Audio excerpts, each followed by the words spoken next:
kung dahil sa pera, nanloloko ka na, kung dahil sa pera, nagnanakaw ka na, nangargabyado ka na, nagyayabang ka na, nagiging maluho ka na, nagiging materialistic ka na, nang mamata ka na ng iba, namimili ka na ng iyong sasamahan, ng iyong magandang pakikitunguhan, etc.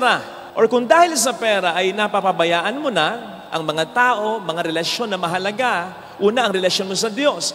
Dahil sa pera, puro ka na lamang trabaho, hindi ka na makapagdasal, hindi ka na makapagsimba. Nang dahil sa pera, napapabayaan mo ang relasyon mo sa iyong pamilya. Kasi wala ka ng panahon para sa kanila. Nang dahil sa pera, ay nagdi-deteriorate na rin ang relasyon mo sa kapwa mo sapagkat ang mahalaga na lamang sa iyo ay kung ano ang makukuha mo mula sa kanila at hindi kung ano ang maibibigay mo. Pag ganon, mahal na nga po natin ang pera. Madaling maging mabuting tao, I repeat, kapag ikaw ang gumagamit sa pera at hindi ang pera ang gumagamit sa iyo. The love of money is the root of all evil. Ang pag-ibig sa salapi, ang ugat ng lahat ng kabuktutan ng kasalanan.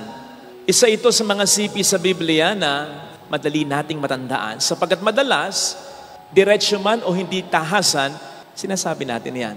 Lalong-lalo na bilang pangontra sa iba, maging sa ating sariling konsensya, kapag sinasabi na ng mga ito na parang nagiging particular na tayo sa pera. Sinasabi natin, hindi naman. At hindi masama ang pera. Ang masama ay ang umibig sa pera. So, pera okay lang yan. Pero hindi kaya ito'y ginagamit nating palusot lang or hindi lang talaga natin alam na tayo'y nagmamahal na sa kaperahan. Paano nga ba natin malalaman kung tayo nagmamahal na sa pera? At paano natin ito maiwasan o mareremedyohan? Yan po ang tatangkain nating pagnilayan at hindi na po tayo lalayo mula sa mga pagbasa na ating napakinggan. Una, malalaman natin na mahal na natin ang pera kapag dahil dito ay nakagagawa na tayo ng kasalanan. Yan ang maliwanag na sinasabi sa ating unang pagbasa na napakinggan. Kaya kung dahil sa pera, nanloloko ka na, kung dahil sa pera, nagnanakaw ka na, nangargabyado ka na, nagyayabang ka na, nagiging maluho ka na, nagiging materialistic ka na, nang mamata ka na ng iba, namimili ka na ng iyong sasamahan, ng iyong magandang pakikitunguhan, etc. Or kung dahil sa pera ay napapabayaan mo na ang mga tao, mga relasyon na mahalaga, una ang relasyon mo sa Diyos. Dahil sa pera, puro ka na lamang trabaho, hindi ka na makapagdasal, hindi ka na makapagsimba. Nang dahil sa pera, napapabayaan mo ang relasyon mo sa iyong pamilya. Kasi wala ka ng panahon para sa kanila. Nang dahil sa pera, ay nagdi-deteriorate na rin ang relasyon mo sa kapwa mo sapagkat ang mahalaga na lamang sa iyo ay kung ano ang makukuha mo mula sa kanila at hindi kung ano ang maibibigay mo. Pag ganon, mahal na nga po natin ang pera at delikado tayo. Maniwala ka. Sapagkat ang sabi ng ating Panginoon minsan, di ba? Walang makapaglilingkod ng sabay sa dalawang Panginoon. Sapagkat kapag dalawang pinapanginoon mo, ang tendency, mamahalin mo yung isa at i-despise mo yung isa. But mind you, yung dalawang Panginoon dito na sinasabi ni Kristo is not between God and the devil. Sapagkat hindi naman talaga natin gagawing Panginoon, kara-karaha ang demonyo. Pangit kaya niya? At alam nating masama siya. Disgusting siya. Bad siya. Ayoko. Hindi mo agad siya gagawing Panginoon ang buhay mo. Kaya mautak siya. Ayaw mo kung gawing Panginoon ang buhay mo. Sige. Uunti-untiin kita, gagamitin ko ang pera. Ayun. Kaya't yung walang makapaglilingkod ng sabay sa dalawang Panginoon, ang tinutukoy ng Panginoon doon, hindi naman ang demonyo kundi pera. Diyos o pera. Kasi ang pera, kahali-halina sa ating mga mata, sa ating pakiramdam. At yun ang ginagamit ng demonyo upang unti-unti tayong makalimot, malayo sa Diyos. And therefore, madali na niyang mapasunod tayo sa kanyang mga utos. Nakawin mo yan, pilin mo yon, gawin mo to sa ngalan ng pera. Kaya let us be on guard.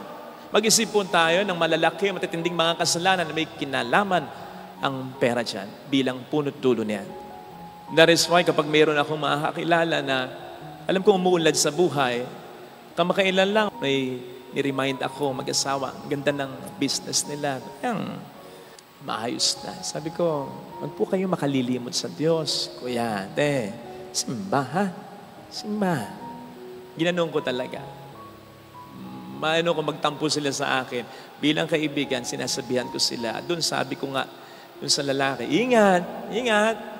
Sapagkat marami na akong kakilala, kung kailan nagkapera, doon nakalimot sa Diyos. Pero hindi agad-agad. Hindi naman agad-agad na makalilimot sa Diyos eh. Unti-unti, magkakabisyo muna, mababarkada sa masamang impluensya, hanggang sa mag-draw ka na, mababae na, ganun na. Unti-unti, gagamitin ng demonyo ang pera para sirain ka at sirain ang iyong pamilya. Kaya nga, kung mapapansin po ninyo, ang ating Panginoon, bagamat hindi niya sinasabing masama ang kayamanan, nang magkatawang tao siya, hindi niya piniling maging mayaman.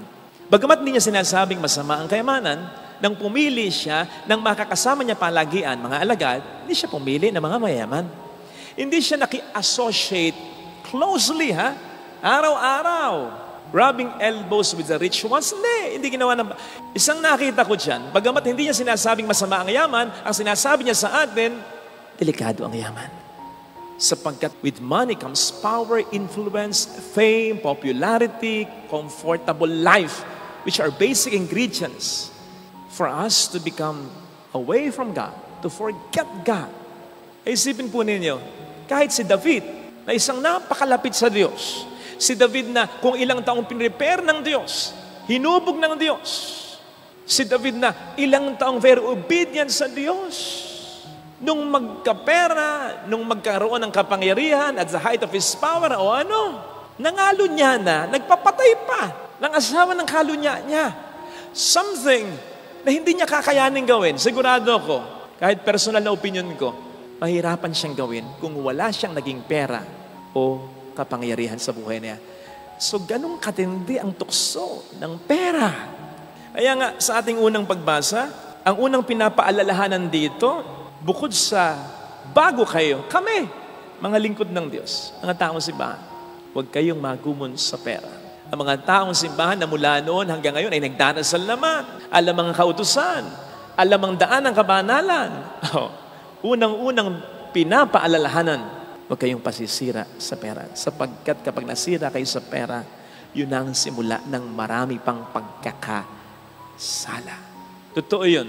Sa nakita kong kaso ng mga pare, mag-iiba-iba ng kaso pero may punot dulo bukod sa hindi na madalas magdasal, nasira sa pera. So kung ang mga taong simbahan na, ang mga lingkod ng Diyos na, ang mga taong alam mo sa simula pa lang ay mabait na, tulad ni David, nasisira sa pera, mas lalo tayong mag-ingat. Kasi ang pera ay nakasisira talaga. Binibigyan kasi tayo nito ng ilusyon na with money, kakayanin natin ng lahat. Kaya nga meron tayong kasabihang, money makes the world go round, or the world revolves around money. But as I said, illusion lang yon, sapagkat hindi totoo yon.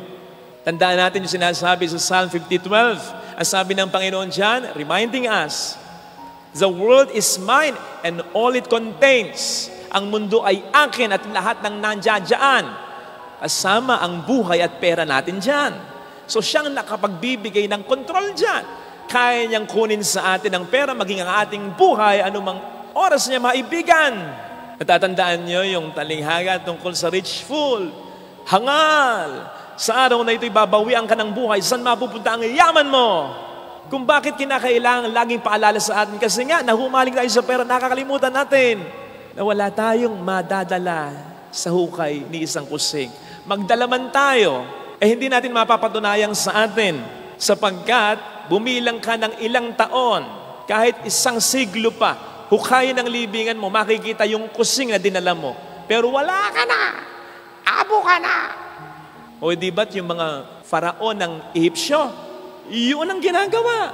Naglalagay ng mga mamahaling ginto, materyales, mga gamit. Kasi iniisip nila, dadali nila yon sa kabila. Nadala? Hindi. Kaya nga tayo may mga exhibit niyan eh. So, kailangan pa natin i-remind talaga, Uy, Padre Fidel, hindi mo madala sa hukayan. Sa Diyos yan. Dahil sa Diyos ang buhay at ang kayamanan na yan, Kailangan natin niyang gamitin in the way that pleases God. At dito tayo nililid sa ating ikalawang punto. Paano mareremedyohan at paano maiiwasan ang pagmamahal sa pera o kayamanan? Sinasabi naman ito sa atin ng ating mabuting balitang napakinggan, kung saan ang mga babae daw ay tumusto sa pangangailangan ni Kristo at ng kanyang mga disipulo sa kanilang ministeryo sa pamamagitan ng kanilang mga ari-arian, sa pamamagitan ng kanilang yaman.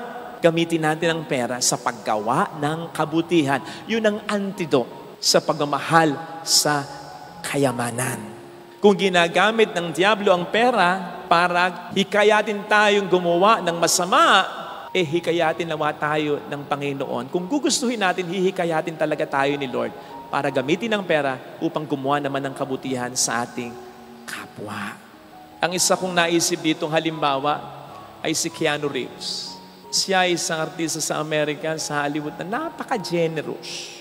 Nagbibigay ng malaking halaga sa mga charity. Nagbibigay ng malaking bonus sa mga crew members niya sa pelikula. Nagbibigay ng malaking tip sa mga waiter sa restaurant. Wala sa kanyang pera. Kaya naman makikita po ninyo yung epekto nito. Hindi mo siya makikita ang laging nakikipagsosyalan. Kung kinakailangan yan. Halimbawa, may awards night. Hindi mo siya makikitang nagsusot ng magagarang kasuotan. Hindi mo rin siya makikitang nagdadrive ng mamahaling sasakyan kumpara sa ibang mga artista na mas sikat pa siya at mas mayaman pa siya. Nagko-commute lang. Sa subway minsan, binigay pa niya yung kanyang upuan para sa isang babaeng may malaking bag. Sa isang park minsan, bumili siya ng ice cream, hindi dahil gusto niya ng ice cream, kundi dahil para makuha lang yung resibo ng bilhin niyang ice cream at mabilagyan niya ng autograph para sa isang fan na gustong magpa-autograph pero wala namang dalang papel at ballpen. And many other good deeds. Siyempre, yung kanyang pagiging mapagmahal sa aso. Si John Wick yun. Okay? Hindi na-gets ng matatanda. Sorry. Okay? Pero yung many other good deeds in many other instances, ano yun? Produkto yun ng kanyang proper attitude towards sa money. Siya ang gumagamit sa pera and not vice versa. Malaya siyang gamitin ito sapagkat hindi siya alipin ito. Madaling maging mabuting tao kapag ang pera ang ginagamit mo at hindi ang pera ang gumagamit sa iyo. Madaling maging mabuting tao, I repeat, kapag ikaw ang gumagamit sa pera at hindi ang pera ang gumagamit sa iyo. Kinakailangan nating mag-ipon, yes! Pero dapat dumating yung pagkakataon na, alam mo, na yung ipon mo, sapat na yan. Mag-ipon ka, ito para sa akin, para sa kung magkasakit man ako. Tapos, mag-give back ka na. Magbigay ka na sa iba. Hindi mo naman kinakailangan i-secure totally ang buhay ng anak mo. Tutulungan mo lang sila na maging very much dependent sa iyo. Magbigay ka lang ng maiwan mo para sa kanila. Yung sapat na para makapagsimula sila 1, 2, 3 taon. Pero yung tatargetin mo buong buhay nila, secured. Hindi tama yun. Tulungan mo rin sila na magsikap kaya mo. Sinasabi ko lang ito para hindi ka o tayo maging alipin ng pera natin. Huwag nating hayaan na mahumaling ang ating puso sa pera sapagkat our hearts are only for God. Tandaan nating tama na maraming naibibigay ang pera. Pero lahat ng kayang ibigay ng pera, kayang ibigay ng Diyos. On the other hand, hindi lahat ng kayang ibigay ng Diyos. Tulad ng isang malinis na konsensya, maayos na pamilya, yung meron kang time para sa mga taong sa'yo ay mahalaga. Yung magandang relasyon mo sa Diyos sapagkat alam mo na hindi ka nakalilimot sa Kanya at tumutulong ka sa iba bilang pagmamahal mo sa Kanya, ay hindi yung kayang ibigay ng pera. Kaya wag mong ipagpapalit ang Diyos sa pera sapagkat ang pera ay isa lang sa napakaraming mga biyaya niya. That is why also, wag mong isipin kahit na hirap tayo sa pera, ay hindi na tayo pinagpala. On the other hand, ay wag mo rin isipin na yung mga mayaman ay pinagpala talaga. Depende yon sa kung ano o kung sino ang minamahal natin sapagkat kung pera ang mamahalin natin, tayo ng pinakakawawang tao sapagkat maraming mahalagang bagay, relasyon sa Diyos, relasyon sa kapwa, ang ating maisasakripisyo. And eventually, mawawala din sa atin ang lahat ng ito. Pero kapag ang minahal natin ay ang Diyos, tayo ng pinakamapalad na tao sapagkat eventually, we will gain not just some things, not just few things, but everything. Sapagkat yun ang sinasabi sa ating salmong tugkunan, Blessed as the pure of heart, for the kingdom of heaven is theirs. Ito sana mga kapatid, ang ating panghawakan, ha? Ang ating pagnilayan upang maging maganda ang attitude natin sa pera o kayamanan. Ang tunay na kaligayahan ay hindi maibibigay ng material na yaman. Kaya nga sinasabi, upang gusto mo na maging mayamang totoo, dapat meron ka ng mga bagay na hindi nabibili ng pera. Totoo naman eh. Pag mayaman ka, makakabili ka ng masarap na inumin at pagkain, pero hindi automatic na makabibili ka ng kalusugan. Makabibili ka, halimbawa, ng mga magagandang aparato, pati ospital bilhin mo, pati doktor bilhin mo, pero hindi mo madudugtungan ang buhay mo. Si Michael Jackson, napakaraming doktor. Higit 30, araw-araw tinitingnan siya. Kahit yung kakainin niya, mina-microscope pa para matiyak. Tatanda siya na 150 years old. Namatay siya 50 years old. Diba? Walang nagawa yung mga malalaking ospital at magagaling na doktor sa Amerika. Walang nagawa yung pera niya. Pwede kang bumili ng mamahaling relo, pero pag oras mo na, hindi ka makabibili ng time sa mundong ito. Pwede kang makabili, mayaman ka, mga acquaintances lang, pero hindi ka pwedeng bumili automatically ng tunay na kaibigan. Pwede kang makabili ng mga makakasama kung minsan sa iba may involved na pagtatalik pa, pero hindi ka pwedeng bumili ng tunay na pagmamahal. Pwede kang makabili ng posisyon mo sa kahit anong samahan, pero hindi ka makabibili ng satisfaction. Alam mong pinaghirapan mo yung narating mong yan. Pwede kang makabili ng serbisyo ng ibang tao, pero hindi automatic ng loyalty ng mga taong ito. Pwede kang makabili ng mga bonggang-bonggang bagay, pero hindi ng kakontentuhan. Kahit sa mga simpleng bagay, pwede kang bumili ng panlabas na kagandahan, pero hindi ng panloob na kagandahan. Ng panlabas na kaligayahan, pero hindi yung mas malalim na kaligayahan kahit may mga problemang nararanasan.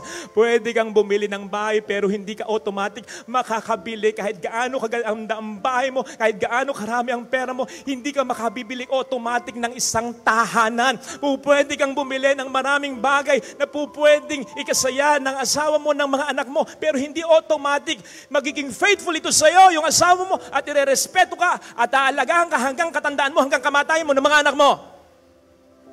Hindi garantiya ang pera mo. Yan sabi ng Panginoon sa Matthew 6 verse 20, mag-impo kayo ng kayamanan sa langit. Kasi may mga pangangailangan tayo sa daigdig. Mag-withdraw ka sa bangko sa daigdig.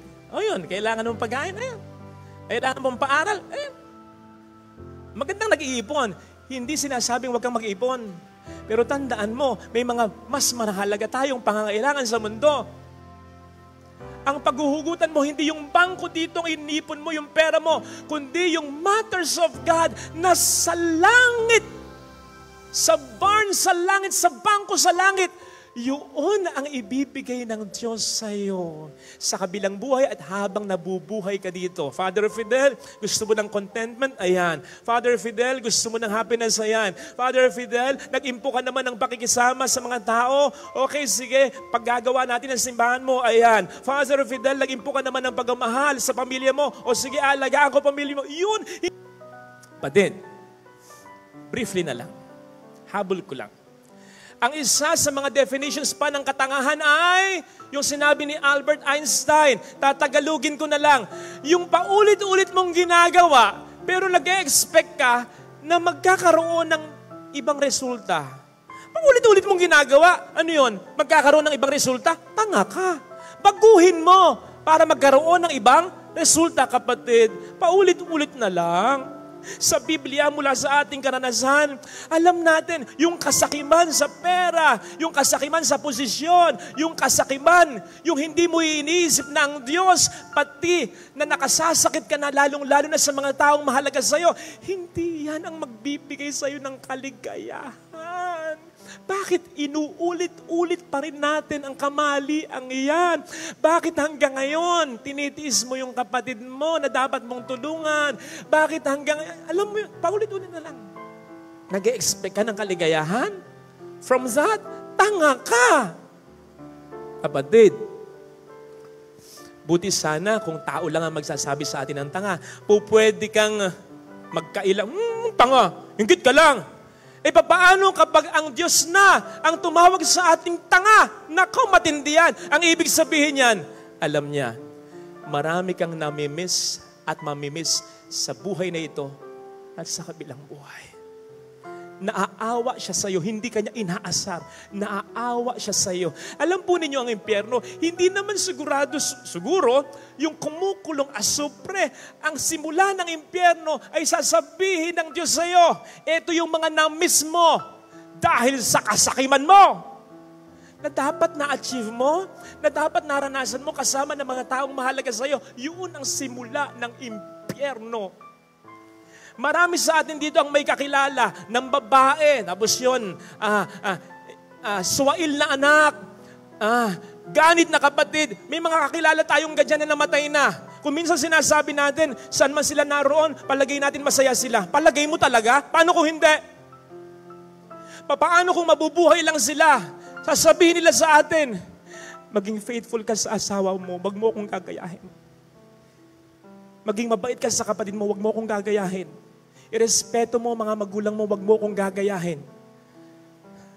Kasi nagsisi ako, huli na. Wag mo akong gagayahin. Kapatid, okay lang sanang masabihan ng tanga. Pero papaano kung kasama sa katangahan yung marami at malaking pag-isihan? Lalo pat pwede namang hindi humantong sa ganyan sapagkat ang Panginoon at ang ating mga karanasan ay hindi naman kulang. Pero hindi mo pa rin pinakinggan. Walang dahilan sa katangahan na ganyan. Ito sanang hiligin nating biyaya sa banal na pagdiriwang.